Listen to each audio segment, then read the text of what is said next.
आज हम लोग स्टार्ट करते हैं डेटा क्लीनिंग इन पांडास। पांडास में डेटा क्लीनिंग कैसे करें।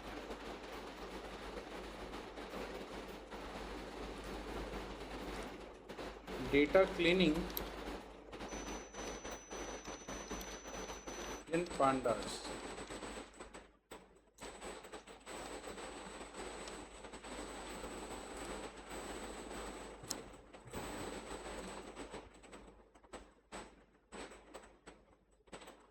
ठीक है,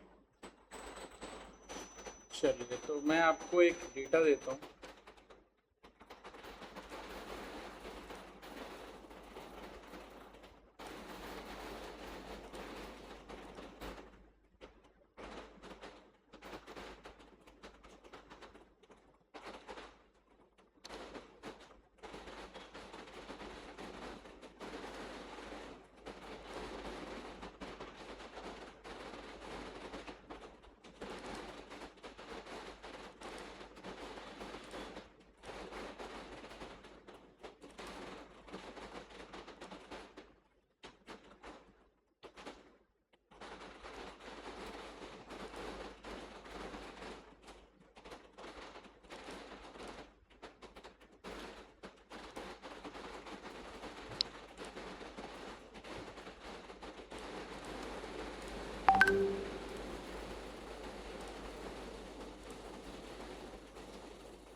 डेटा दिया है डर्टी डेटा डॉट CSV के नाम।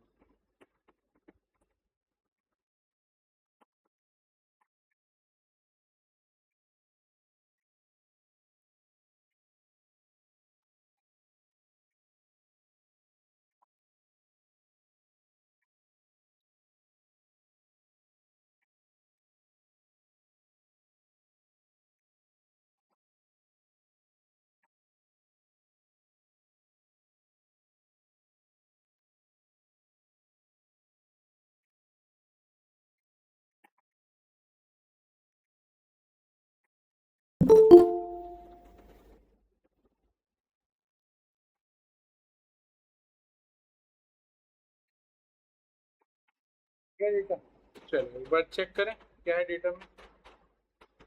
तो इंपोर्ट करते हैं पहले पांडास को as pd dot read underscore CSV and got the data. Data का नाम है dirty data डॉट CSV। ठीक है, स्टोर कराया, रन किया, ये हमारे पास डेटा है। अब इसमें क्या क्या प्रॉब्लम हो सकती है वो समझते हैं, क्योंकि आप जब भी डेटा को क्लीन करते हैं तो डेटा में कोई ना कोई प्रॉब्लम है, then you need to clean it. Cleaning में दो तरह के प्रोसेस बहुत ही मेजरली यूज होते हैं। एक नल वैल्यू को चेक करना, नल वैल्यू को रिमूव करना। दूसरा डुप्लीकेट डेटा चेक करना, डुप्लीकेट डेटा रिमूव करना। If any missing value is there, उन मिसिंग वैल्यू को फिल करना ना। किसी डेटा का फॉर्मेट सही नहीं है तो फॉर्मेट सही करना। ठीक है, ये सारे अलग अलग आपके पास टास्क होते हैं क्लीनिंग के। तो अब ये जो डेटा आपको दिया गया है इसमें क्लीनिंग का जो प्रोसेस है उसको अप्लाई करेंगे।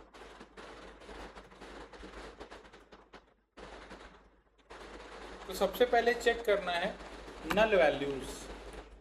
क्लीनिंग में सबसे पहला टर्म जो होता है टू चेक नल वैल्यूज।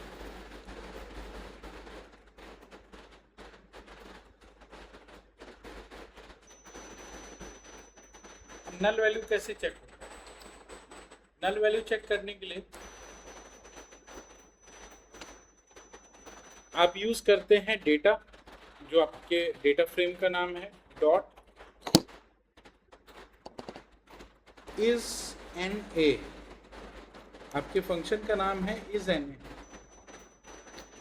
या फिर इज नल, दोनों आप काम कर सकते हैं, दोनों से काम कर सकते हैं, इज एन ए या इज नल।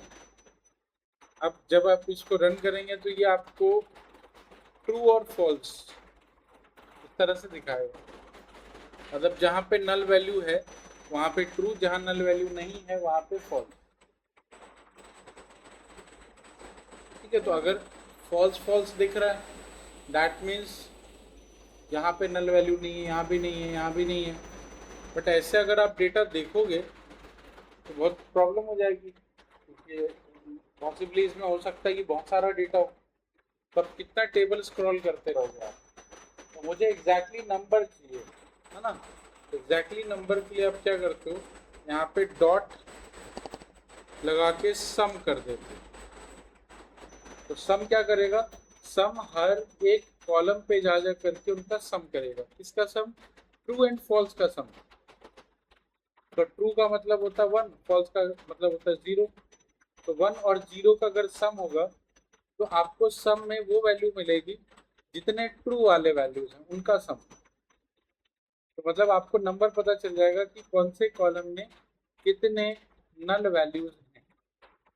चेक करें, चेक किया हमने, तो इसमें पता चला कि डेट कॉलम में 1 और कैलोरीज कॉलम में 2 नल वैल्यूज।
चेक हो गया नल वैल्यू।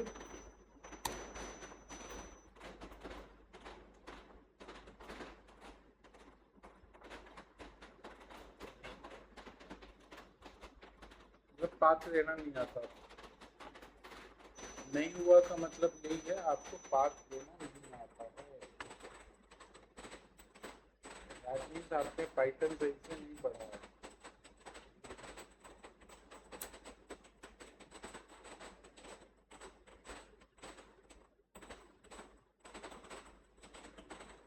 ठीक है, चलिए data dot is N A dot sum, जिससे आपको हर एक कॉलम का सम मिल गया इसके नल वैल्यूज का। तो डेट में सिर्फ एक नल वैल्यू है, कैलोरीज में 2 है। अब नल वैल्यूज को ट्रीट करने के 2 तरीके। पहला, delete the row contained with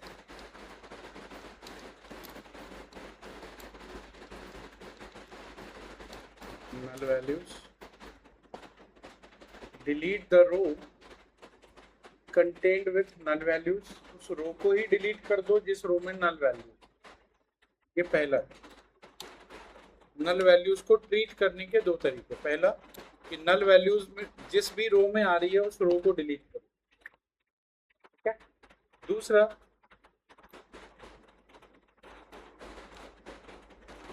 fill the null values with any meaningful हाँ जी सर मैं जुपिटर नोटबुक से कर रही हूँ, तो उसमें मैंने एड्रेस भी डाल दिया, बट स्टिल सिंटैक्स एरर है उसमें, रीड नहीं करा मतलब उसमें। हमने ये क्या ये पाथ डाला है हाँ मैंने पाथ डाला है, आपने अभी बोला था ना कि एड्रेस डालो अगर वहाँ पे नहीं है तो वो सिंटैक्स एरर आ रहा है। एक बार स्क्रीनशॉट शेयर करो ओके सर।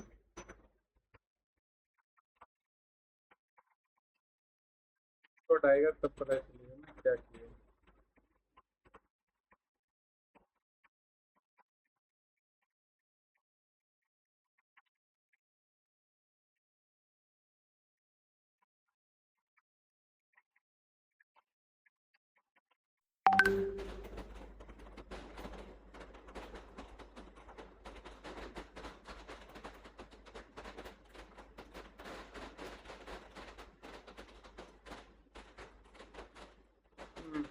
सर भेज दिया। जो पाथ आप लिखते हो ना यहाँ पे पाथ यस सर। के स्ट्रिंग के आगे में आप आर लगाओ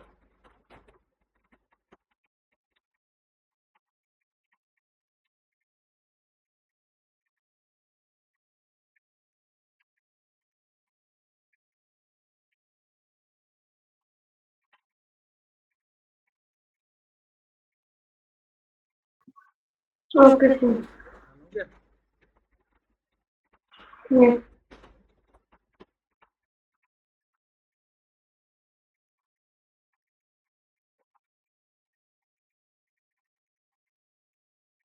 अब मैं बता रहा था कि हाँ नल वैल्यूज को ट्रीट करने के दो तरीके या तो आप उस रो को ही रिमूव कर दो जिसमें नल कंटेंट है या फिर उस नल की जगह पे कोई दूसरी वैल्यू रिप्लेस करके डाल दो फिल कर ठीक है तो अब पहला तरीका बहुत ही सिंपल है डेटा डॉट ड्रॉप एन ए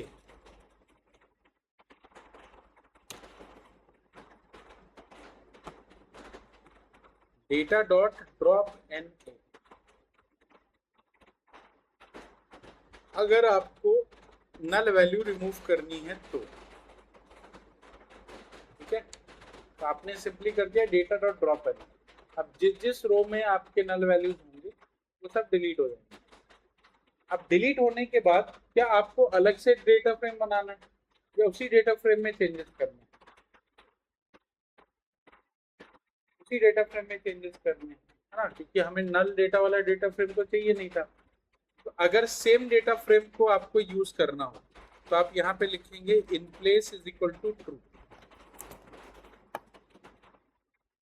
मतलब जो भी चेंजेस होगा वो सेम प्लेस पे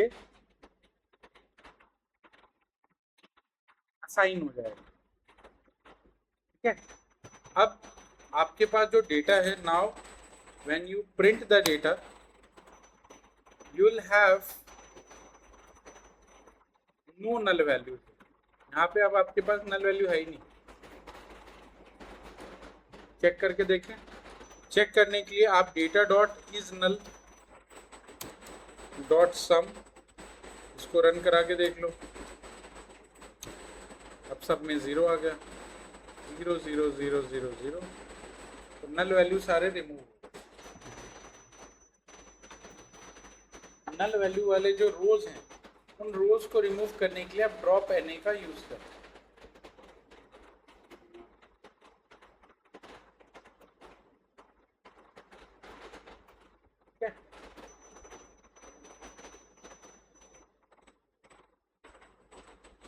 अगर मुझे दोनों डेटा अलग अलग चाहिए दोनों डेटा का मतलब जो एक्चुअल डेटा है वो अलग चाहिए और जो डिलीट किया हुआ डेटा है जो नल वैल्यू डिलीट करने के बाद जो डेटा बना वो अलग चाहिए तो आप इन प्लेस नहीं लिखेंगे फिर आप ड्रॉप एन लिखेंगे और इसको किसी एक वेरिएबल में स्टोर करा देंगे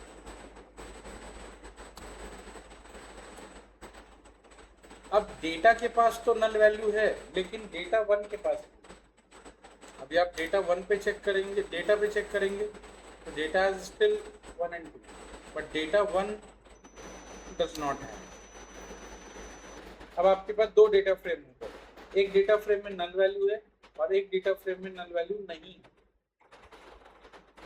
समझे? तो हमने बस क्या किया, इन प्लेस हटा दिया और मैंने इसको अलग एक वेरिएबल में स्टोर करा।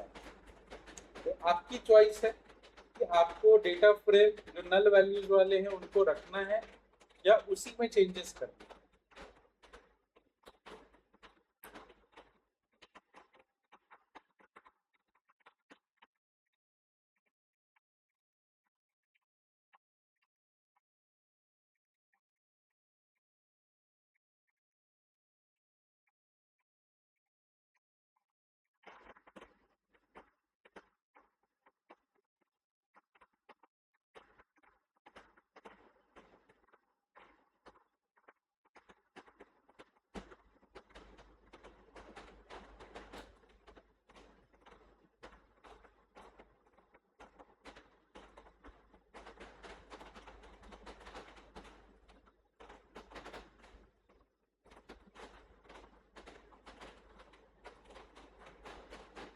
Done.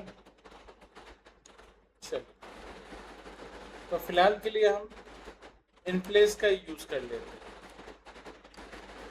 Data dot drop any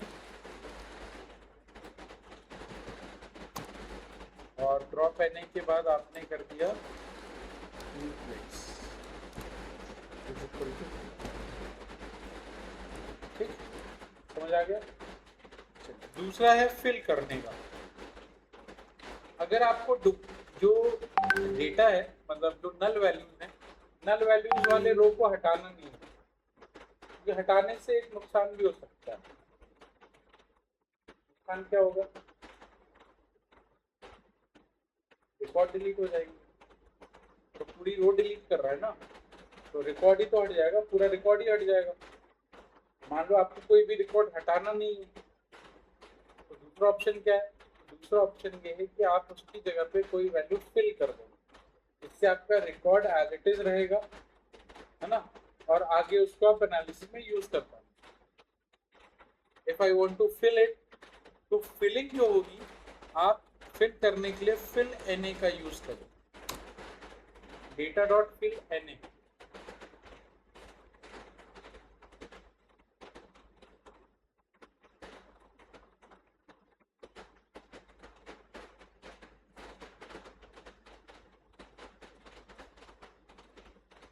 data dot fill NA.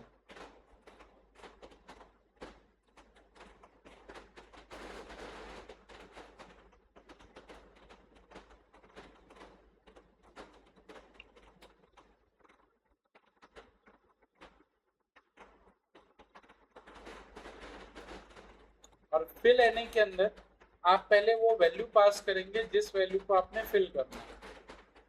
जैसे से मैंने 0 दे दिया फिलहाल के लिए, और डेटा पे, ठीक है, और फिल एनए करने के बाद आपको यहाँ पे भी in place is equal to true लिखना है, अगर सेम डेटा फ्रेम में चेंज करना है तो। ठीक है, in place is equal to कर दिया हमने ट्रू। अब डेटा फ्रेम में नल वैल्यूज फिल हो जाएगी 0 से। ठीक है, चेक करते हैं। तो हमने फिल एनए कर दिया 0। देखो 0 कहाँ मिल रहा है? एक तो कैलोरीज के अंदर 0 मिल रहा है इधर, ठीक है, और एक 0 यहाँ भी मिल रहा है, ये दोनों 0 हैं। और जो आपका ये डेट वाला कॉलम है उसमें भी 0 है। ये 3 जगह फिल हुआ है जहाँ जहाँ पे नल थे, एक तो यहाँ पे, एक यहाँ पे और एक यहाँ। ठीक है, टोटल 3 नल वैल्यूज थे, एक था डेट कॉलम में और 2 थे कैलोरीज कॉलम में।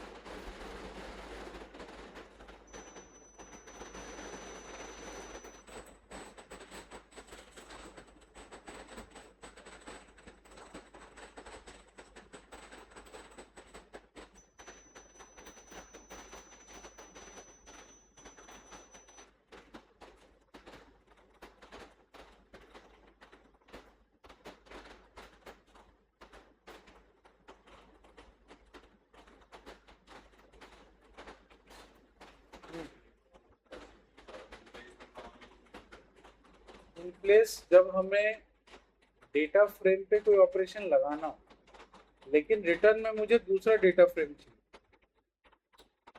सेम डेटा फ्रेम को मुझे आगे यूज नहीं करना, मुझे एक अलग से डेटा फ्रेम चाहिए। ठीक है, तो अगर आप इन प्लेस यूज नहीं करेंगे तो एक और डेटा फ्रेम बन जाएगा, और अगर इन प्लेस यूज करेंगे तो सेम डेटा फ्रेम में चेंजेस होते रहेंगे, है ना। मतलब एक ही डेटा होगा, उसी में सारा क्लीनिंग होता रहेगा। ठीक है?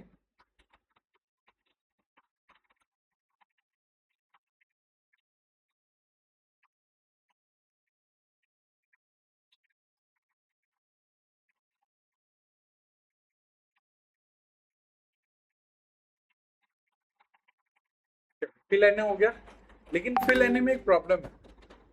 प्रॉब्लम ये है कि आप हर कॉलम पे एक ही वैल्यू को फिल नहीं कर सकते। कोई डेट का कॉलम है तो कोई कैलोरीज का कॉलम है, दोनों के डेटा टाइप में डिफरेंस होगा। इसका डेटा टाइप एक डेट है और इसका डेटा टाइप नंबर है। अब सब में तो एक ही टाइप का डेटा आप फिल नहीं कर सकते ना। तो अगर आपको फिल करना है तो उसमें आप अपने डेटा टाइप के हिसाब से डेटा फिल कर। तो हमने लिखा डेटा डॉट, डेटा के साथ में आपने कैलोरीज को इंडेक्स किया। अगर आपको कैलोरीज पे फिल करना है तो आप लिखेंगे कैलोरीज डॉट फिल एनए। अब जनरली फिलिंग क्या की जाती है, क्या हम जीरो फिल कर देते हैं हर जगह? फिल करने के लिए मोस्टली टाइम पे अगर आपका न्यूमेरिक कॉलम है तो न्यूमेरिक कॉलम के लिए जनरली फिल किया जाता है मीन वैल्यू, है ना। मीन वैल्यू क्यों फिल करते हैं? ताकि आपके पूरे डेटा का मीन चेंज ना हो। अगर आप जीरो फिल कर देंगे तो मीन चेंज हो जाएगा, मीन तो चेंज हो जाएगा ना। तो नंबर ऑफ एलिमेंट तो वही रहेंगे, लेकिन आपके मीन में के वैल्यू में फर्क पड़ जाएगा। अगर आपको मीन सेम रखना है तो उस केस में आप यूज करते हैं मीन वैल्यू फिल करने के लिए। तो मैं कैलोरीज का ही मीन वैल्यू, कैलोरीज और इसी का मीन वैल्यू फिल कर दिया। तो मीन को हमने फिल कर दिया, ठीक है। और in place is equal to true.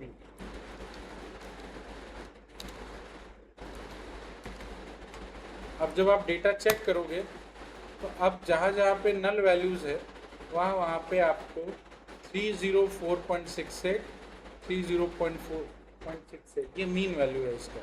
तो मीन वैल्यू यहाँ पे फिल हो गया, है ना। तो इससे फायदा ये हुआ कि डिस्ट्रीब्यूशन आपका चेंज नहीं हुआ, और जो आपका डेटा है उसका मीन और मीडियन सब एक ही जगह पे अभी मिलेगा। जनरल केसेस में हम लोग मीन को ही अप्लाई कर देते हैं फिलिंग की जगह, जहाँ पे नल वैल्यू फिल करना है।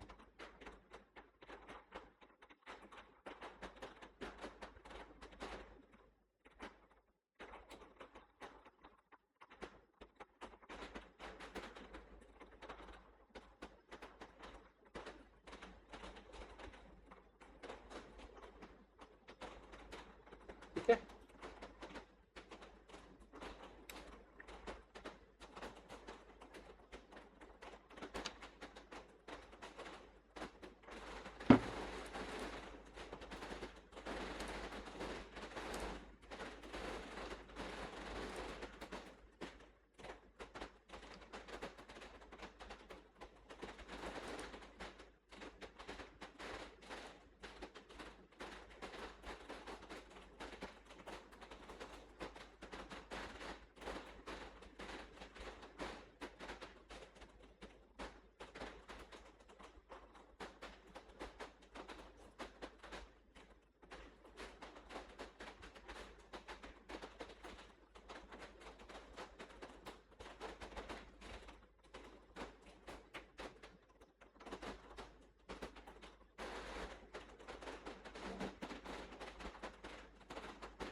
टाइप मिसमैच नहीं कर रहा, इनवैलिड वैल्यू 0 तो डी टाइप वैल्यू और मिसिंग वैल्यू और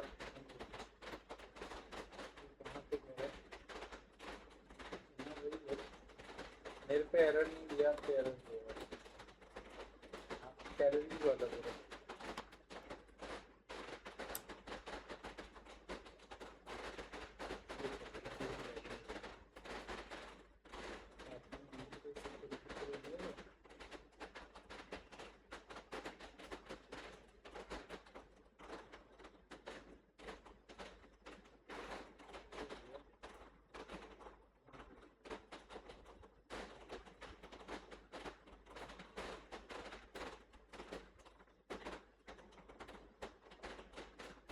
कुछ एरर होता है, error in warning, warning net पे कोई वार्निंग नहीं।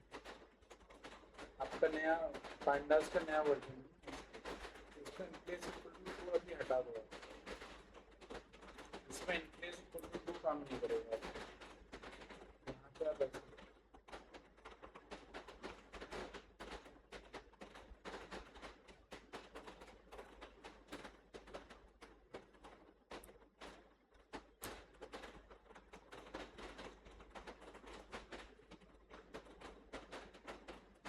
नए वर्जन में प्रोबेबली ये एरर दे रहा होगा, या फिर डेटा में अभी भी नल वैल्यू होगी।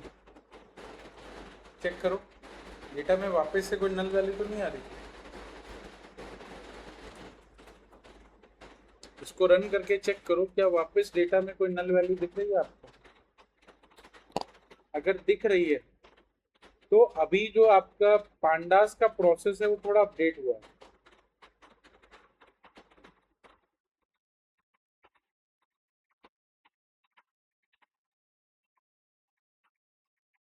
ठीक, आप में कोई दिक्कत आ रहा है?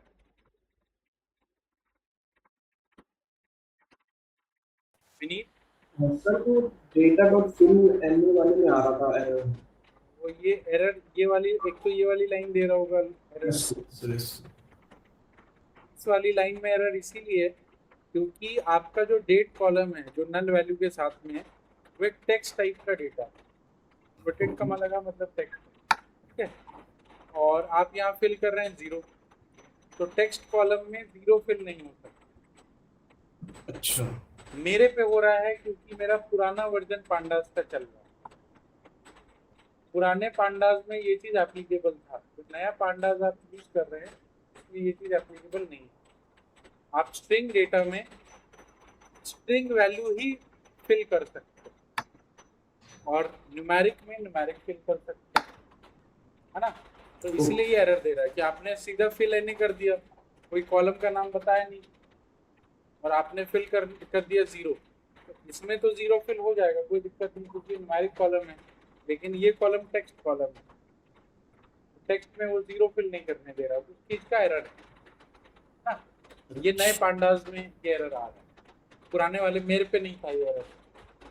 मैं मतलब कोई भी डेटा टाइप हो मैं 0 फिल कर सकता हूँ हर जगह, राइट, लेकिन नए वर्जन में ये चीज़ हटा दी गई। पहला तो ये डिफरेंस आएगा, दूसरा डिफरेंस ये कि जब आप फिल नहीं करेंगे कैलोरीज के डेटा में और इनप्लेस करेंगे तो मेरा इनप्लेस हो रहा है, आपका इनप्लेस नहीं दिखाएगा, आपका स्टिल यहाँ पे नल वैल्यू है ना। वो इसीलिए क्योंकि इनप्लेस का भी तरीका आप चेंज कर दिया, अब आप इनप्लेस इस पे नहीं लिखेंगे, इनप्लेस की जगह पे एक वार्निंग आ जाती है, आपको मिल जाती है वहाँ, वार्निंग देख लोगे आप। अब यहाँ पे ऐसे करोगे आप डेटा और यहाँ पे आपको लिखना है कैलोरीज और इक्वल, आपने जो भी कैलोरीज के अंदर चेंजेस किए वापस से कैलोरीज में जाकर के स्टोर कर, अब इन प्लेस नहीं लिखना है, आपको ऐसे लिखना है, तो नाउ दिस विल वर्क।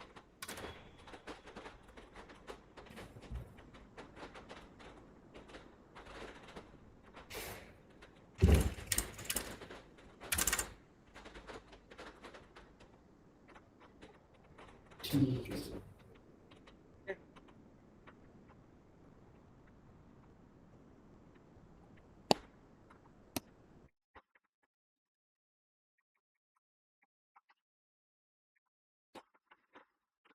तो हमने यहाँ पे मीन वैल्यू को फिल कर दिया, राइट। तो चलो कैलोरीज वाला तो शॉर्ट हो गया।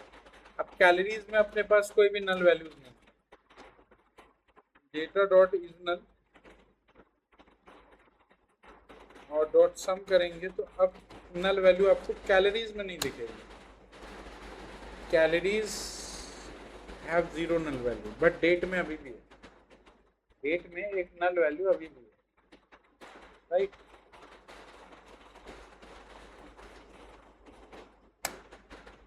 तो डेट में जो नल वैल्यू है उसको कैसे ठीक करें? यहाँ तो कोई भी न्यूमेरिक वैल्यू आप डाल नहीं सकते, हाँ। तो आप यहाँ पे क्या करोगे, डेट का कोई मीन वैल्यू भी नहीं होता,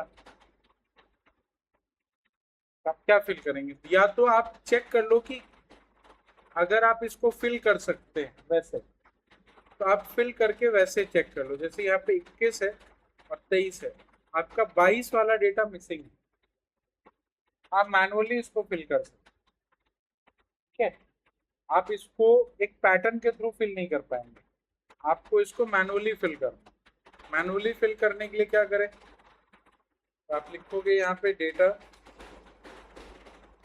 डेट जिसमें आपको फिल करना है, डॉट फिल एन,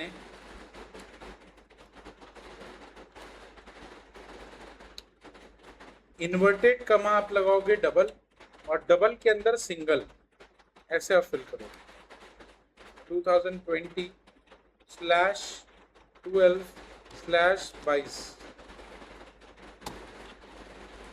इससे आप फिल करेंगे। 22 ही नहीं है ना, 22, ये मैनुअली फिल करने का तरीका, और इसको आप डेट में वापस से स्टोर कराएंगे।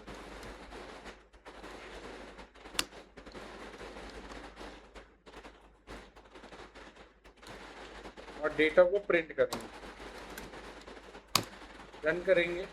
अब आपका यहाँ पे जो 21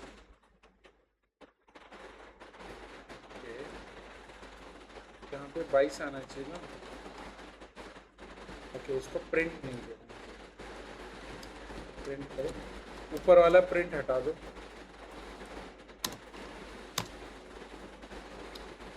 अभी 21 के बाद 22 दिखेगा आपको, 23, 24, 25, 26, 27, 28, बाकी सब कुछ सही है। बस जो डेटा वहाँ पे मिसिंग था, एक उस मिसिंग डेटा को मैनुअली फिल किया,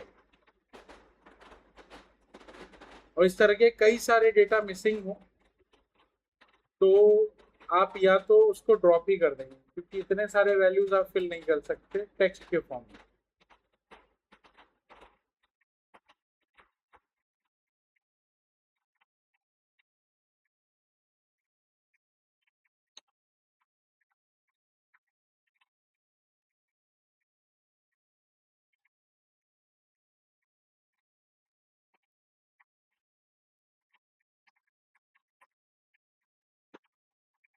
बड़ा चलिए, ओके, अब आते हैं नेक्स्ट। तो एक तो नल वैल्यू वाला सारा काम हमारा कंप्लीट हो गया। दूसरा हम चेक करते हैं डुप्लीकेट डेटा। सर 22 फिर भी नहीं आ रहा था मेरे में। 22 नहीं आ रहा, नहीं, 21 आ रहा है, 23 आ रहा है, 22 नहीं आ रहा। डेटा प्रिंट करा के देखो। हाँ हाँ हाँ सर, कराया मैंने। वो ऊपर प्रिंट हो रहा होगा ना, इसलिए नहीं दिख रहा होगा। प्रिंट का डेटा फिर से करो। दूसरा चेक डुप्लीकेट्स। अगर आपको ये चेक करना हो कि डुप्लीकेट्स डेटा है या नहीं अपने डेटा सेट के अंदर, तो you can use data dot is duplicated, is duplicated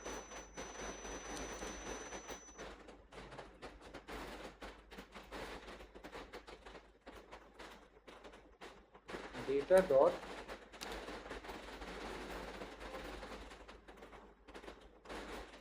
duplicated, इसे नहीं है, डुप्लीकेटेड। Data dot duplicated. तो कोई भी रो ऐसी है जिस रो में डुप्लीकेट वैल्यू हो, जैसे रो नंबर 11 और रो नंबर 12, ये दोनों ही रो कॉपी हुए। रो नंबर 11 सेम वैल्यू 60, 12, 12, 2020, 100, 120, 250, और रो नंबर 12 सेम। अब पूरी रो ही डुप्लीकेट हो गई है ना। तो अगर आपको आपके डेटा का डुप्लीकेसी हटाना हो तो आप यूज़ करेंगे, पहले तो डुप्लीकेट चेक करेंगे कितने डुप्लीकेट्स हैं। तो मैंने लिखा डेटा डॉट डुप्लीकेट, ठीक है, और साथ में मैंने यहाँ पे डॉट सम लगा दिया ताकि जितने भी डुप्लीकेट्स मिले उसका टोटल सम आपको दिख जाए। और इसको हम करते हैं प्रिंट। तो प्रिंट करते ही यहाँ पे नीचे आपको दिखेगा 1। 1 का मतलब एक रो ऐसा है जो डुप्लीकेट, ठीक है।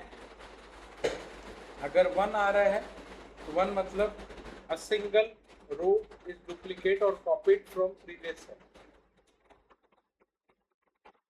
ठीक है। अब डुप्लीकेट तो पता चल गया एक है, हटाए कैसे। डुप्लीकेट को ट्रीट करने का दूसरा तरीका नहीं, डुप्लीकेट डेटा को हटाना ही पड़ता है। तो हटाने के लिए आप सिंपली लिखेंगे टू रिमूव डुप्लीकेट्स,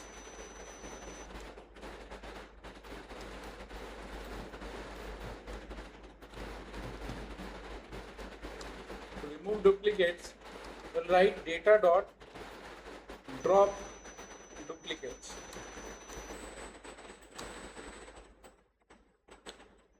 ठीक है।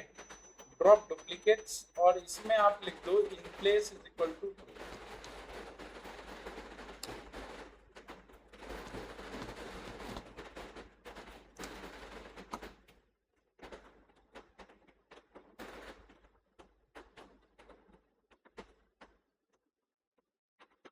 अब चेक करते हैं क्या हमारे डेटा के पास डुप्लीकेट्स हैं या नहीं। डेटा प्रिंट कराते हैं, ऊपर जो प्रिंट किया हुआ डेटा इसको कमेंट लाइन कर दो।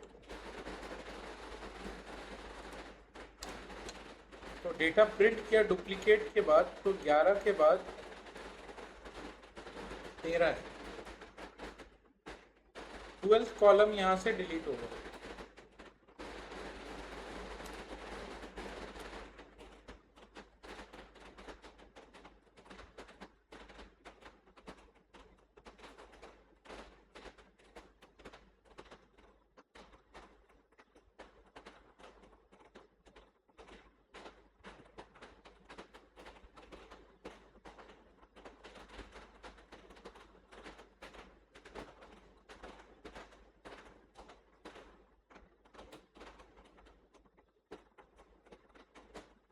हो गया, डुप्लीकेट रिमूव हो गया।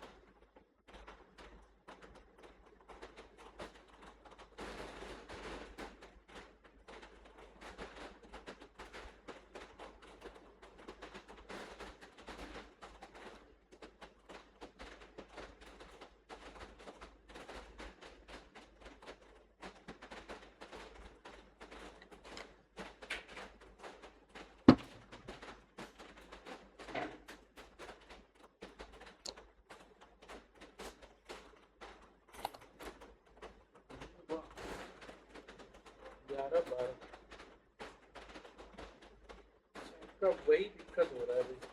ये आपने प्रिंट कहाँ किया है? प्रिंट यहाँ मत करो ना, तो ऊपर वाला ही प्रिंट इसके बाद लगाओ। अगर हमने यहाँ प्रोसेस किया है, प्रिंट यहाँ देखेंगे 11 है, प्रिंट यहाँ लिखना होगा, उसके बाद डेटा देखना।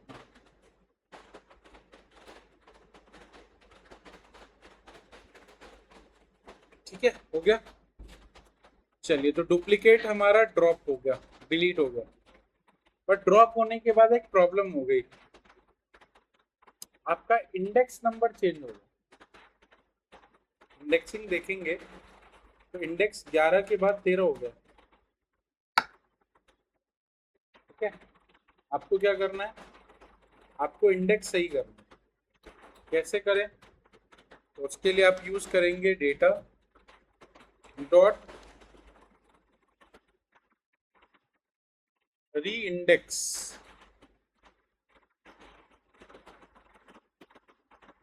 सबसे पहले देंगे आप लेबल।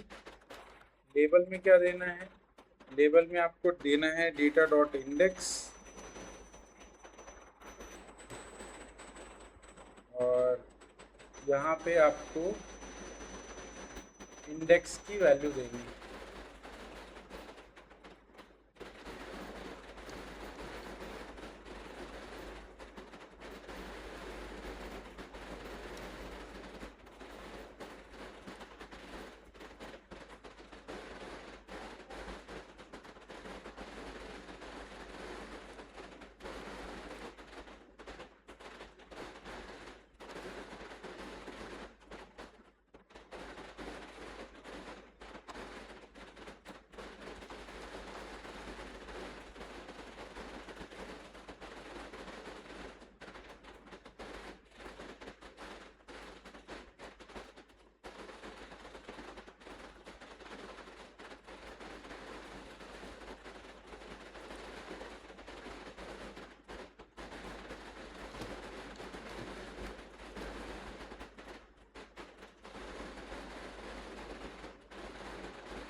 एक सेकंड,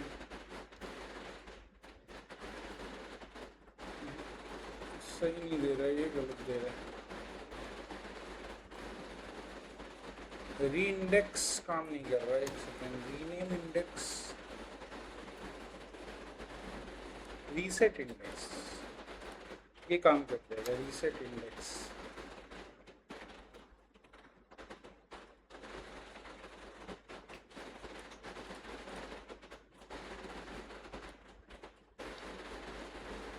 इसमें भी आप in place is equal to true लिखिए।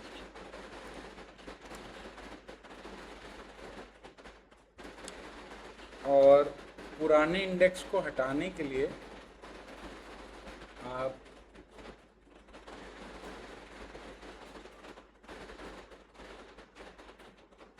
इन place column fill column level,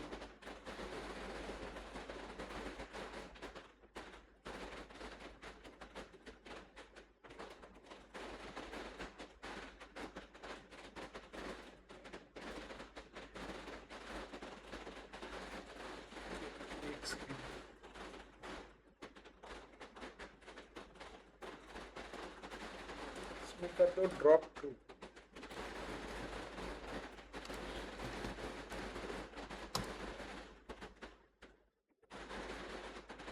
अब सही, रीसेट इंडेक्स पे काम कर लो। अब यहाँ पे आपके पास एक अलग से इंडेक्स बन जाएगा, मतलब इंडेक्स जो है वो दोबारा से रीसेट हो जाएगा।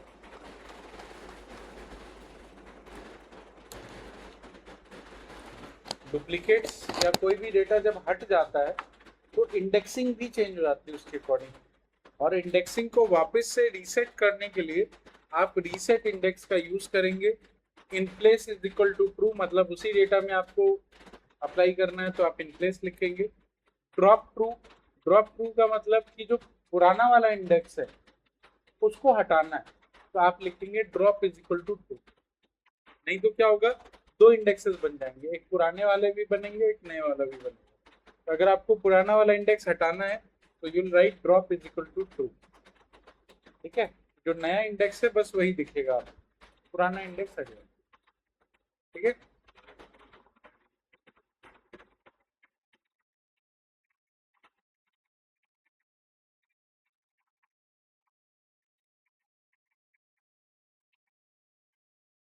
स्पेलिंग देख लो इनको।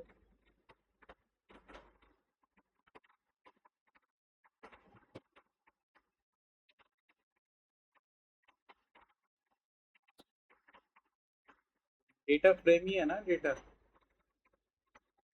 डेटा पे डॉट लगा के चेक करो डेटा क्या है, ऐसे लिखो डेटा डॉट।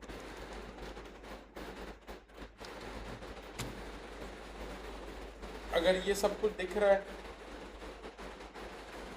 मतलब ये डेटा फ्रेम ही है। तो डेटा फ्रेम के अगर ऑप्शन दिख रहे हैं तो डेटा फ्रेम है।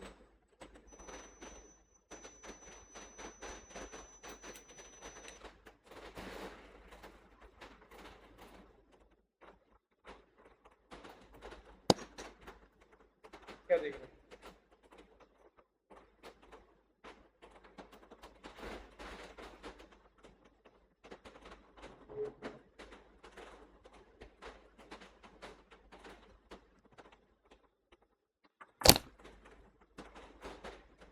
अरे नंपाई है तो ये इंसेट इंडेक्स डेटा फ्रेम पे चलता है। आपका डेटा डेटा फ्रेम नहीं, अपने सम पे वो कर दिया है, गलत है ना।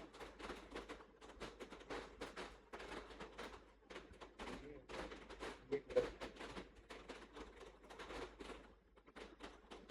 आपको ड्रॉप पे लगाना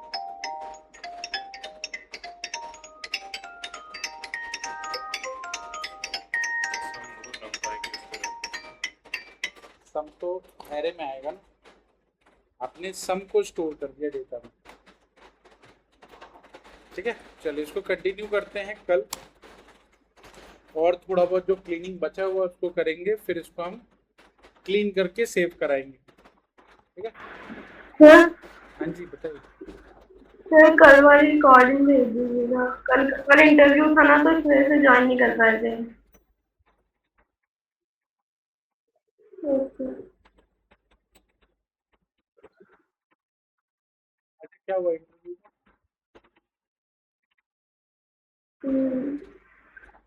फाइनल राउंड हो गया था?